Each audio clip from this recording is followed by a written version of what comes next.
Nagbigay siya ngayon ng palatandaan, tanda na ikaw ay magiging alagad niya kung ang mga bagay na ito ay ating maibibigay. Kaya nga hinihingi upang maging alagad. Ano ba yung hinihingi ni Jesus? Balikan natin. Una, sinabi ni Jesus sa kanyang mga alagad, sino magnananais sumunod sa akin ay kailangang itakwil ang sarili.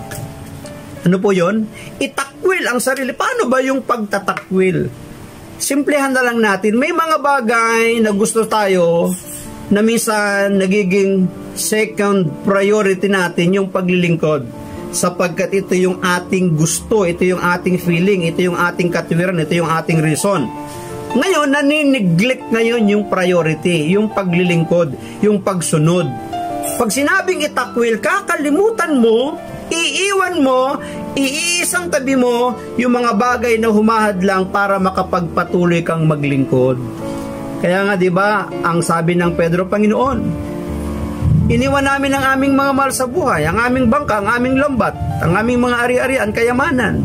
Yun yung ibig sabihin na nagiging priority natin ang ating Panginoon sapagkat may mga bagay na pwede kang iwanan.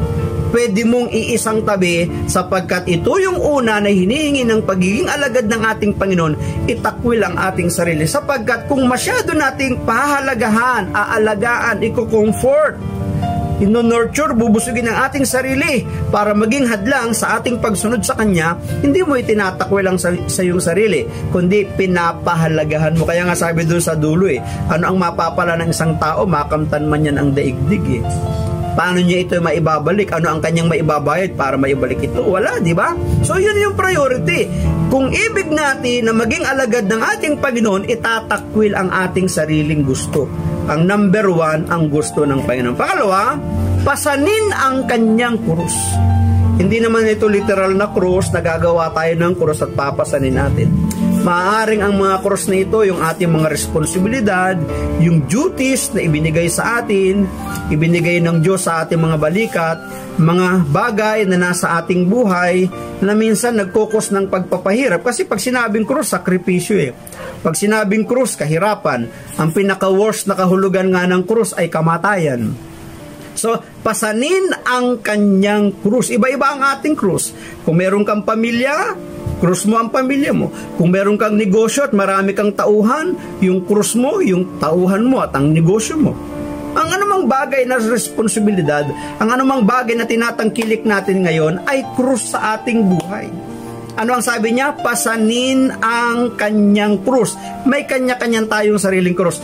Maaring ipinapauna na ni Jesus sa kanila na si Jesus ay magpapasan ng literal na krus.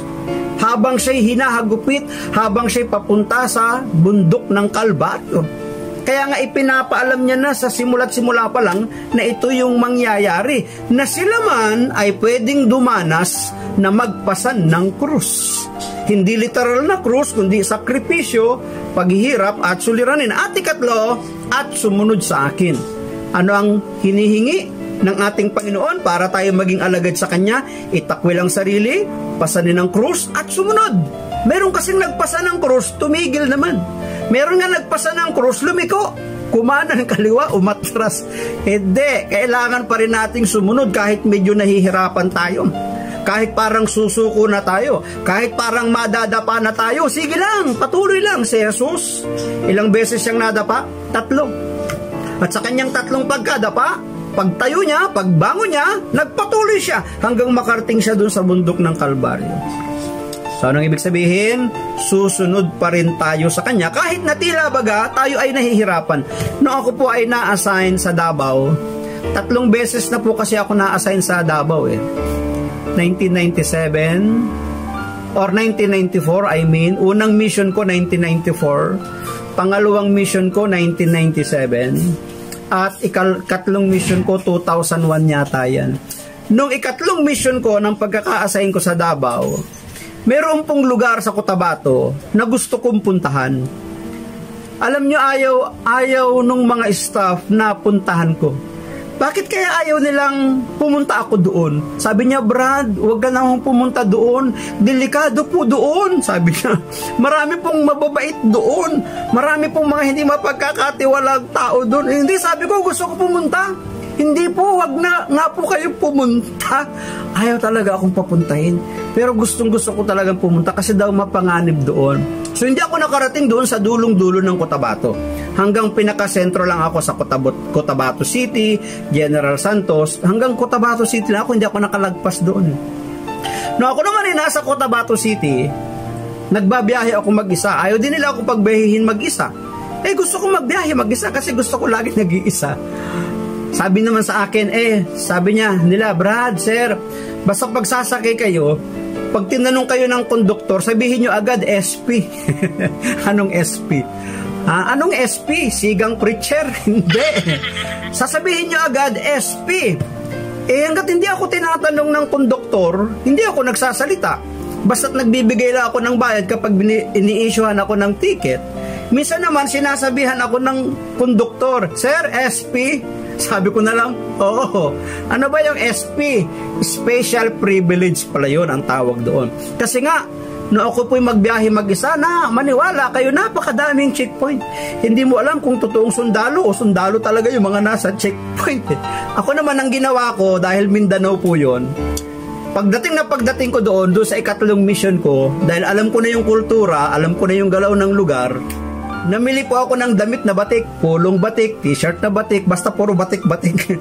Pag bumabiyahe talaga ako, nakasuot ako ng batik. Kaya minsan napapagkamalang taga doon din ako. So nakakaiwas ako sa anumang panganib. Nakakaiwas ako sa anumang mga checkpoint. Kapag may mga umaakyat doon sa bus, titingnan lang, wala nang hinihingi sa akin, wala nang hinahanap kasi nakabatik ako Nakadamit nila ako, nakasuot ako ng kanilang kasuotan So, minsan, may mga panganib sa ating buhay paglilingkod. Pero, yung mga panganib na yun, bahagi na ng ating buhay paglilingkod. Kung ikaw kumpara natin sa naranasan ng ating Panginoon sa mga panganib na kanyang kinaharap, katiting lang yung sa atin. Diba? Naranasan ko na nga po na habang nagtotok sa isang prayer meeting dyan sa Parola, sa Tondo, mga kapatid. Nasa ilalim lang kami ng basketball court na half court. Tapos mayroong lamesa, may ilaw na bumbilya, tapos mayroong krus, may bulaklak. Habang ako nagsasalita, may naghabulan, may nagpapanaan, may naghahabol ng taga. Dumaan dun sa lugar ng prayer meeting, maniwala kayo, naubos yung mga tao Ako na lang ang naiwan dun sa pulpito. Hindi ako makakibo, wala akong masabi. Hindi ako gumagalaw, mata lang ang gumagalaw ko. Umiikot lang Mata lang ang gumagalaw ko, hindi nga ulo gumagalaw mata lang Nag-aabang Tinitingnan ko anong mangyayari. Maya-maya nung tumahimik na, hawak ko yung microphone. Sabi ko sa kanila, mga kapatid, nasaan na kayo? Wala na sila, halin kayo. Samahan niyo ako, nag-iisa ako. Diba? Panganib ng buhay. Bakit sila nagtakbuhan? Bakit sila nag-alisan? Kung tamaan nga naman sila ng ligaw na pana. Kung madamay sila doon sa tagaan. Kaya, minsan, totoo mapanganib yung ating buhay paglilingkod. Ngunit si Jesus, dahil siya'y oriented na, ang gagawin pa nga niya, magtutungo Pupunta pa siya dun sa lugar tayo nga, pag pinapunta sa lugar na mapanganib, aatras tayo liliko tayo, kakaliwa tayo. Ano ang ginawa ni Jonas, nung siya'y pinapupunta sa lugar ng Nineveh? Dumiretso ba siya doon? Hindi, lumiko. Patalilis nga pasalungat. Bakit? Ayaw niya dun sa lugar na yun diba? Pero sa aking buhay paglilingkod, wala po ako inaatrasan. Kay 10 tao, kay 5 tao, kay 2 tao, kay 1 tao. Sige lang, halika dito, mag-awitan tayo. Naranasan ko pa nga nung ako po'y bago-bago pa, one-man army. Ako na yung kumanta. Ako na yung nag-bless the Lord. Ako na yung kumanta sa simula. Ako nag-opening prayer. Ako pa yung nagsalita. Ako pa yung kumanta sa healing. Hindi naman kumpleto yung aking kinanta. One-man army. So, pangalawa, hinihingi upang maging alagad. Ito yung pangalawang puntos. Ano ba yung hinihingi? Itakwil ang sarili, pasanin ng krus at sumunod sa Kanya. Naalala ko po yung isang kwento. Meron pong isang namasukan sa isang malaking bahay, may kayang pamilya. Dumating ang panahon, doon na siya nagkaedad, nagkasakit siya. Nang siya magkasakit, naratay siya sa ospital, pinagamot naman siya kasi naging mabuting kasambahay naman siya. Naging mabait siya sa mga anak nung kanyang mga amo. Nung magkasakit siya, dinala siya sa isang pagamutan. Habang siya nandoon sa pagamutan, sabi nung kanyang mga boss, yung kanyang among lalaki at kanyang among babae, "Iha," sabi niya, "sabihin mo lang kung may kailangan ka at ibibigay namin ang lahat ng iyong pangangailangan. Kung ano ang mga gastusin, huwag kang mag-alala. Kami na ang bahala sa iyo," sabi niya. "Ano ba ang gusto mo na ibibigay namin sa iyo? Ano ba ang hihilingin mo na ibibigay namin sa iyo?" Alam niyo, sabi nung kanilang kasambahay, "Boss," sabi niya, "Ma'am, sir, pwede po ba," sabi niya, "dugtungan pa ninyo ang aking buhay?" Nagulat yung kanyang mga amo, yung sir and ma'am niya. Sabi niya, "Iha, napaka-imposible nang hinihingi mo sa amin na dugtungan pa ang iyong buhay. Hindi namin yan kayang gawin na magdugtong ng buhay ng tao sapagkat Diyos lamang ang may kakayahang makapagdugtong ng buhay ng tao. Tanging si Jesus lang ang pwedeng makapagdugtong ng buhay ng tao." Sabi nung kanyang katulong, "Sir, ma'am, sana pala noon ko pa nakilala ang Diyos. Sana pala noon ko pa nakilala si Jesus. Inubos ko ang aking buhay na maglingkod sa inyo, magtrabaho sa inyo, sa mga anak ninyo, sa mga apo ninyo. Dito na ako tumanda. Kung alam ko lang na hindi nyo kayang dugtungan ang aking buhay, ipinaglingkod ko na lang sana ang aking buhay kay Jesus." O, diba? Totoo yun eh. Si Jesus lang ang pwedeng makapagdagdag at makapagdugtong ng ating buhay. Siya lang ang pwedeng makapagbigay ng extension ng ating buhay. Kaya nga, ang ating paglilingkod, gawin natin sa Panginoon. Yun yung sinasabi niya eh. Yun yung kanyang hinihingi. Sinabi ni Jesus sa kanyang mga alagad, "Sino mang nagnanais sumunod sa akin, ay kailangang itakwil ang kanyang sarili, pasanin ang kanyang krus at sumunod sa akin. Ang naghahangad na magligtas ng kanyang buhay ay mawawalan nito. Ngunit ang mawalan ng kanyang buhay alang-alang sa akin ay magkakamit nito. Sapagkat ano ba ang mapapala ng isang tao, makamtan man niya ang buong daigdig, ngunit mapapahamak naman ang kanyang sarili. Ano ang maibibigay ng isang tao kapalit ng kanyang buhay?" Wala tayong ipapalit, maibibili, maihahandog para ma-extend ang ating buhay. Tanging ang ating paglilingkod lang sa Panginoon ang makapagdudugtong ng ating. I've got some best banana.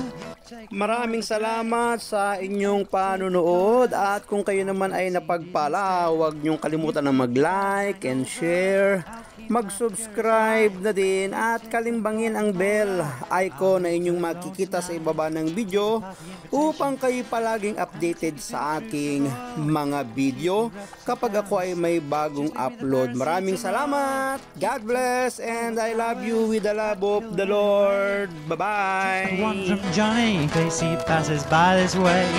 And can you pass this on to Minnie, so she knows where we're at?